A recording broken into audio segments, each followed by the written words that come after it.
A few months back, I finally did something that I have wanted to do for years, and I built myself a full custom racing sim. As a fan of racing games for most of my life, it was an opportunity that I couldn't pass up, and it has been so much fun to use ever since. But of course, this was just the beginning, and as with everything, I began to start wanting to make some upgrades. So in today's video, we're going to be making some pretty massive ones. Let's get into it. If you're looking for an epic way to customize your setup, then you can quickly and easily do so with KeyCadets MousePads. I've been using their gravity design in my setup for ages and I absolutely love it. They have various different cute design options, and each of those even comes in different colors and styles to match the aesthetics of your setup. Each of their mousepads is 900 by 400mm in size, nice and thick with a premium quality foam core and a smooth low friction cloth surface to get that lovely mouse glide and optimal speed, control and comfort. If you want to check out their range, you can find a link to their website in the description, and you can also use code TAKE10 for a discount as well. Big thank you to KeyCadets for sponsoring today's video. So as you can see, I have a ton of new parts for the sim rig, and this is going to be a very exciting project. So let's take a look at everything I'm going to be using for the upgrade. First of all, Moser have sent over a whole load of new gear, and that includes their handbrake, sequential shifter, HGP shifter, a new clutch pedal, and a universal hub, as well as a brake performance upgrade. Thanks to Govee, I'll finally be adding some RGB lights, including one of their high-end M1 strip lights to go on the rear of the monitor to add some backlighting, and also their newly upgraded neon rope light too. I also decided to buy myself this Lego Mercedes F1 car for a bit of decoration. Then in this tube is a poster, which I'm going to be putting into a frame to fill up that empty bit of wall space next to the sim. And then I've grabbed this keyboard tray from GT Omega as well. But of course, the main piece of kit for this upgrade, a whopping 49-inch super ultra-wide monitor from Aorus. I actually did a full review of this monitor on my channel recently, so if you want to check that out, feel free, but I know this is going to be an epic monitor for racing. But those are all the parts that I'm going to be using, so now I think it's time to do some upgrading. To get things started then, first of all I need to pull the sim rig out of the corner so that I can get the monitor out and replace it. The 34-inch monitor was great in the sim setup, but I decided I wanted something wider so I could really take advantage of that immersion. But removing it from the sim rig might not be the end for this 34-inch monitor, because I'm looking to convert my main setup to OLED, so I may end up using it over there instead. For now though, it's time to focus on installing this mammoth 49-inch super ultra wide OLED into the sim rig, which is easier said than done. Now, this was the point where I realized that a monitor of this size is quite clearly not going to fit in the space over there. I'm going to have to do some fiddling to get this to fit, but I'm sure we'll make it work. Either way, I already think this wider monitor looks way better than the old one. Now I'm going to take the Govee M1 strip light and stick it onto the back of the monitor so we can have some nice colourful vibrant lighting in this corner. The great thing about this M1 strip in particular is that it has 60 LEDs per meter, so it can get double the brightness of Govee's other strip lights. It's most definitely overkill, but I don't care. With the light strip installed, now you can see just how bright and vibrant it really is, and this is gonna look good. So now it's time to move the monitor back into the corner, and as you can see, surprisingly, I did actually manage to get it to fit. The only downside with this is that the sim won't be fully in line with the alcove, which will trigger my OCD, but it's not the biggest problem in the world. Seriously, how much better does it look with that RGB though?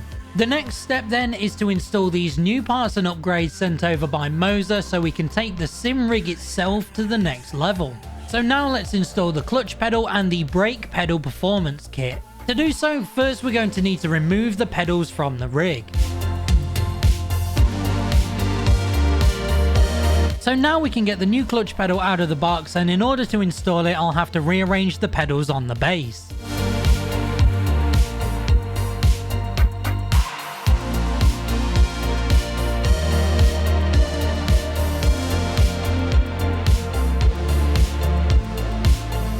With the pedals all rearranged, now we can install the brake pedal performance kit, which basically adds a higher braking resistance, giving you a much more realistic feel in the brake pedal.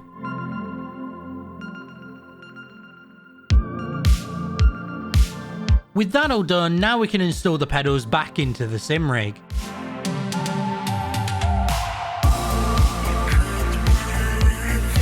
Now we can install the rest of the Moser upgrades. Now obviously I can't use all of this at the same time, so for now we're going to install the HGP shifter and the handbrake, and then later on I'll try the sequential shifter as well, so let's get these installed.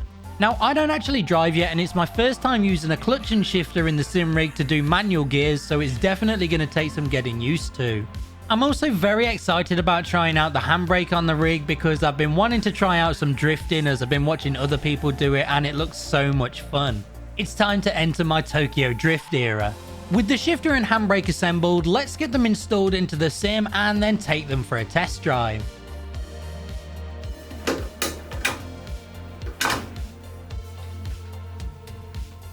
I did end up having to move the handbrake slightly further away because where I initially had it, I noticed when I tried to shift into first gear, my hand would bash into it, so I have moved it and it feels a little bit too far away, so I may have to bring this plate a bit further back, but we'll see how it goes.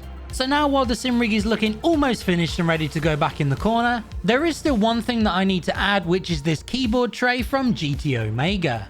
Oh yeah, I forgot that I also ordered these racing gloves from GT-Omega too, so we'll try those out later as well. Assembling the keyboard tray is really easy. It's just 3 simple screws into the tray itself. Then we can attach the hinge bracket to the stand on the sim rig, and then slot in the keyboard tray and screw it securely into place. And with that on now, we can push the sim rig back into the corner.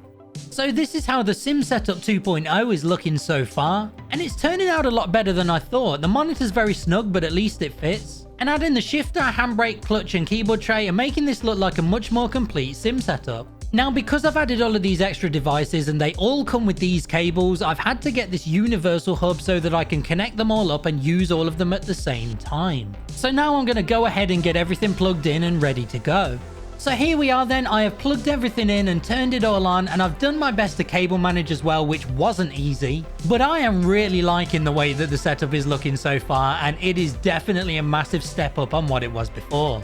But we're not done yet, as now it's time to add some more lighting. I was originally going to put this rope either around the panels behind the monitor or make a design that I could put in this space on the wall, but we're going to put something else there instead. But I do have a very cool idea for this that's inspired by another creator. You see, if you follow Tech Tesseract's content, you'll know that they discovered that this neon rope light actually fits perfectly into the grooves on the GT-Omega Prime sim rig. Meaning you can create this awesome looking lighting display within the frame of the cockpit itself, and I mean, just look at how good that looks. And with that installed, the actual sim itself is now finished. But there is still this massive boring empty space on the wall. So let's do something to fix that. In here's a poster I got from a store on Etsy, and it's been so long I can't even remember what the design is. And then to pair with it, I've also picked up this nice picture frame to go on the wall. So let's get the poster into the frame and see how it looks. And here is the design that I went for. I'm a big Lewis Hamilton fan, so I thought that this would be perfect for the racing sim corner. And with the help of a few command strips, I can get it stuck onto the wall to fill that empty space. But of course, there is one final thing to add to really make this into a proper racing corner. Or at least it was just an excuse for me to buy and build this Lego Mercedes F1 car because I'm still a big kid. But I definitely think this is the perfect extra decoration to add that final touch to this side of the room. So then there we are, the new version of the Sim Racing Corner is finally completed, and I am over the moon with how the project turned out. I wasn't sure that I'd be able to make it work with the space I had, but it came out so much better than I expected, and the whole setup looks absolutely epic. Let me know down in the comments what you think of it, but I reckon it's time we jump in and do some actual racing.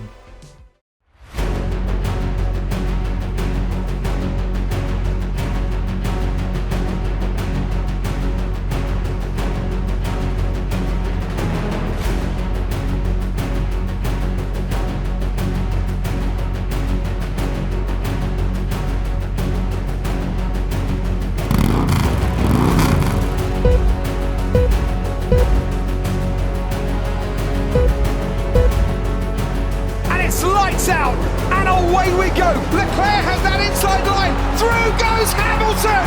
Unbelievable stuff. Okay, so I am absolutely loving the 2.0 version of the sim, and it is certainly taking some getting used to. However, there are a couple of issues that I'm having. I noticed when trying to map the HGP shifter in Assetto Corsa, I was getting the same input for multiple gears. Turns out that gears 1, 3 and 5 are registering as reverse and 2, 4 and 6 as neutral. Sadly, that needs replacing, so instead I switched to the sequential shifter and decided to try my hand at some rallying, and wow, this was so much fun. I've never done any kind of rally stuff before, so getting used to this style of driving is going to take a while, but man, it was a blast. That wasn't where the issues ended, as I discovered that the handbrake didn't respond when mapping it in game, so I need to get that fixed too.